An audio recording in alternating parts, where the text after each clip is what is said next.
Biology lover 02। दोस्तों आज हम स्टार्ट करने वाले हैं प्रीवियस ईयर क्वेश्चंस पेपर जो नीट एग्जाम में पूछे जाते हैं। ठीक है, तो दोस्तों आइए स्टार्ट करते हैं। हम बॉटनी में पहला फर्स्ट क्वेश्चन है नीट एग्जाम में जो पूछा गया था। फर्स्ट क्वेश्चन है which of the following is not a method of ex situ conservation. पहले तो हम ये पढ़ लेते हैं कि एक्स सिटू कंजर्वेशन होता क्या है। ठीक है दोस्तों, तो एक्स सिटू कंजर्वेशन का मतलब क्या है। एक्स सिटू कन्वर्जेशन का मतलब होता है जो भी हमारे एनिमल्स होते हैं, लाइक जैसे कि चिड़ियाघर में जूस में होते हैं, ठीक है, बोटेनिकल पार्क्स होते हैं, उनमें जो भी एनिमल्स होते हैं, ठीक है, और उन एनिमल्स में से जो रेयर स्पीसीज होते हैं यानी जो बहुत ही कम पाए जाते हैं एनिमल्स, उनको बचाने के लिए, ठीक है, उनको बचाने के लिए एक मतलब ऐसी जगह पर उनको मतलब ट्रांसफर करना है, पहुंचाना, ताकि वहां पर वो क्या रहे, बचे रहे और सुरक्षित रहे। ठीक है, उसको क्या बोला जाता है, एक्स सिटू कंजर्वेशन, यानी नेचुरल पार्क जो उनका रहने का जो पहले से जो नेचुरल हैबिटेट था वहां से उनको दूसरी जगह मतलब ट्रांसफर किया गया कि ताकि वो बचे रहे। ट्रांसफर मतलब दूसरी जगह जो आर्टिफिशियल उनके लिए जो जगह बनाई गई है, ठीक है, वहां पर क्या किया, ट्रांसफर किया जाए, उसको क्या बोला जाता है, एक्स सिटू कंजर्वेशन। ये तो हो गया। अब बात करते हैं इन सिटू कंजर्वेशन क्या होता है। इन सिटू कंजर्वेशन वो होता है जो जिसमें एनिमल जो पहले से जो उनका नेचुरल हैबिटेट होता है या नेशनल पार्क होते हैं उसमें वो वहीं पर रहे। ठीक है, वो क्या होता है, हमारा इन सिटू कंजर्वेशन में आ जाता है। अब इस क्वेश्चन में ये पूछा गया है कि वो मेथड बताए कि जिसमें हमारे जो एक्स सिटू कंजर्वेशन में नहीं आता है। ठीक है, तो फर्स्टली हमारा है नेशनल पार्क। नेशनल पार्क मैंने आपको भी बताया था, नेशनल पार्क वो आ जाता है हमारा इन सिटू में। ओके, इन सिटू में आ जाता है जिसमें क्या होते हैं, एनिमल्स नेचुरल हैबिटेट में रहते हैं। ठीक है, ये हो गया हमारा फर्स्टली नेशनल पार्क। दूसरा है हमारा माइक्रो प्रोपेगेशन। माइक्रो प्रोपेगेशन क्या होता है दोस्तों, माइक्रो प्रोपेगेशन का मतलब होता है जैसे कि मतलब मिनी प्लांट्स होते हैं, ठीक है, स्मॉल जो प्लांट होते हैं उनको क्या करा जाता है, लेबोरेटरी में मतलब लाइक केमिकल के थ्रू, ठीक है, उनमें ग्रोथ की जाती है। वो क्या किस में आ जाता है, हमारा माइक्रो प्रोपेगेशन में आ जाता है। तो ये भी किस में हो गया, हमारा एक्स सिटू कंजर्वेशन में हो गया, जो कि नेचुरल से आर्टिफिशियल में लिया जाए। ठीक है, तो ये भी हमारा किस में नहीं है, एक्स सिटू सॉरी, ये भी हमारा क्या है, एक्स सिटू कंजर्वेशन है। ठीक है, तीसरा हो गया हमारा क्रायो प्रिजर्वेशन। क्रायो प्रिजर्वेशन का मतलब क्या है दोस्तों, क्रायो प्रिजर्वेशन का मतलब क्या है, जब भी कोई डेथ बॉडी, ठीक है, यानी सिंपल एग्जांपल अगर मैं बताऊं, सिंपल एग्जांपल ये है कि डेथ बॉडी का इस्तेमाल इन द फ्यूचर उस पर अच्छी सा मतलब क्या कहते हैं, खोज करने के लिए या फिर कोई नई बीमारी को खत्म करने के लिए, ठीक है, उस पर सर्च करना ही हमारा क्या हो जाता है, क्रायो प्रिजर्वेशन। कैसे, जैसे कि जब कोई बॉडी डेथ होती है उसको 2 से 15 मिनट के अंदर क्या किया जाता है, 2 से 15 मिनट के अंदर उसको डीप फ्रीज किया जाता है, यानी फ्रीज के अंदर बॉडी को रखाया जाता है ताकि हमारे बॉडी के जो भी पार्ट्स है, ऑर्गन्स है, वो ऐसे ही बने रहे। ठीक है, उसके बाद क्या किया जाता है, उसमें कुछ केमिकल्स डाले जाते हैं।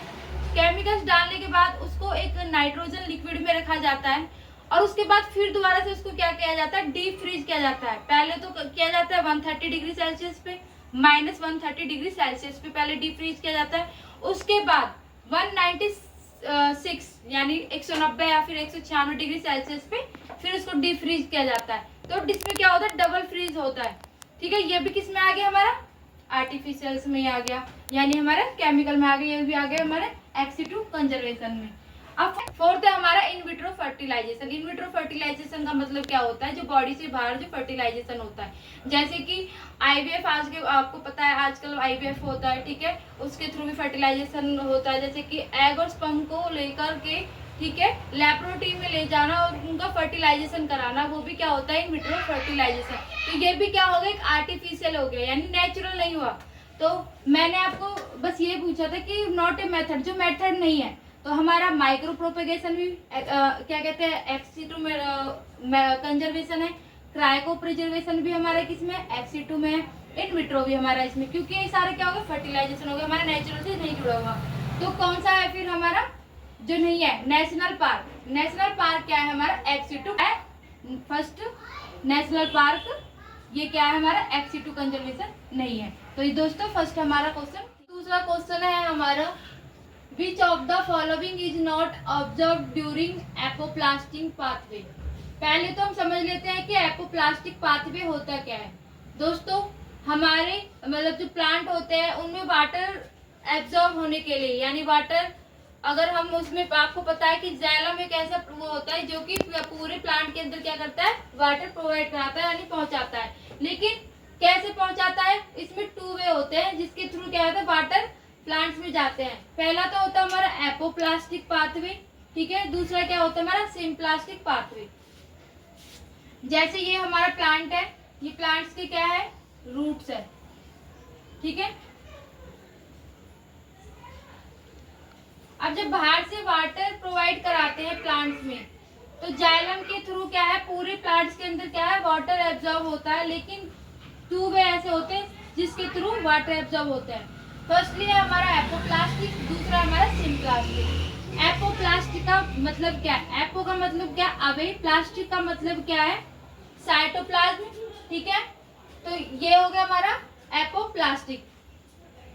दूसरा हमारा सिम्प्लास्टिक। सिम्प्लास्टिक में क्या होता है, जिसमें साइटोप्लाज्म क्या होता है, प्रेजेंट होता है।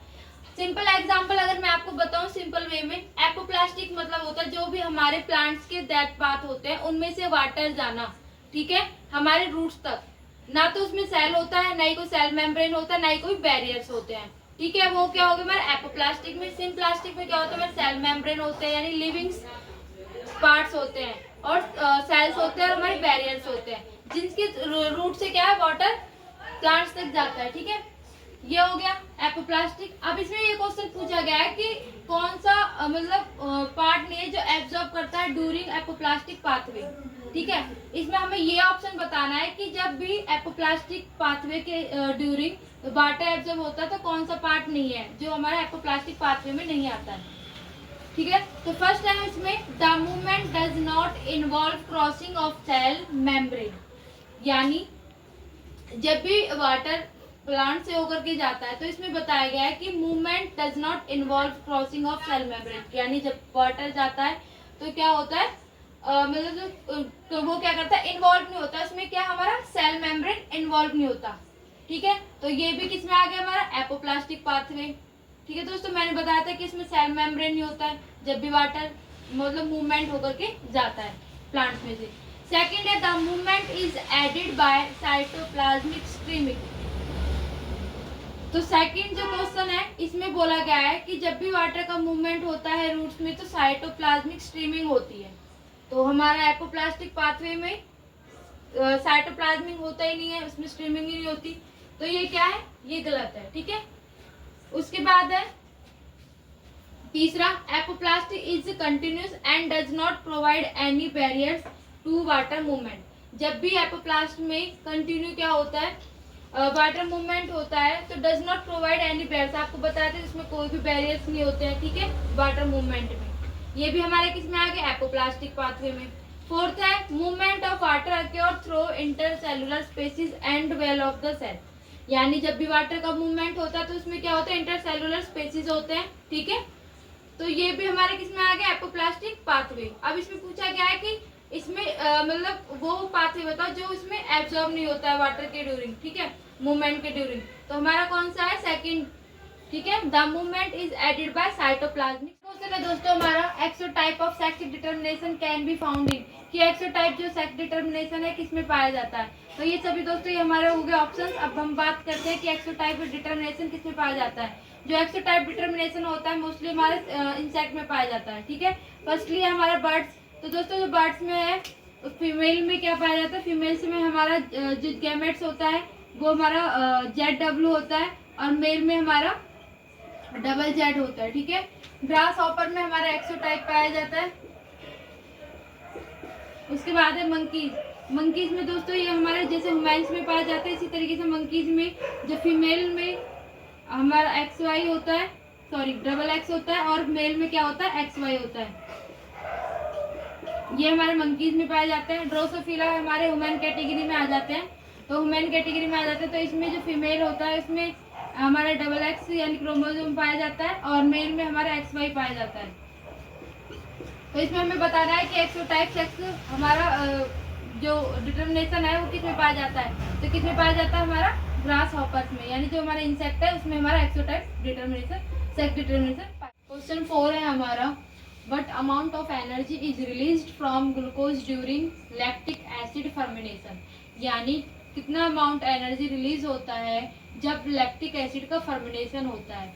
फर्स्टली हम बात करते हैं फर्मिनेशन का मतलब क्या होता है। फर्मिनेशन का मतलब होता है एनाब्रेशन। एनाब्रेशन में हमारा लैक्टिक एसिड और अल्कोहल आता है, जो कि क्या होता है हमारी बॉडी के लिए हार्मफुल होता है। तो जब हमारी बॉडी के लिए हार्मफुल होता है तो वो हमारे एनर्जी बॉडी के अंदर एनर्जी क्या करता है, लेस अमाउंट में प्रोड्यूस करता है यानी रिलीज करता है। तो इसमें हमारी ऑप्शंस है, तो इसमें लेस अमाउंट में क्या है, हमारा थर्ड ऑप्शन है लेस देन 7%, यानी 7% से भी कम क्या करता है, एनर्जी रिलीज करता है। तो हमारा जो थर्ड ऑप्शन है वो करेक्ट है।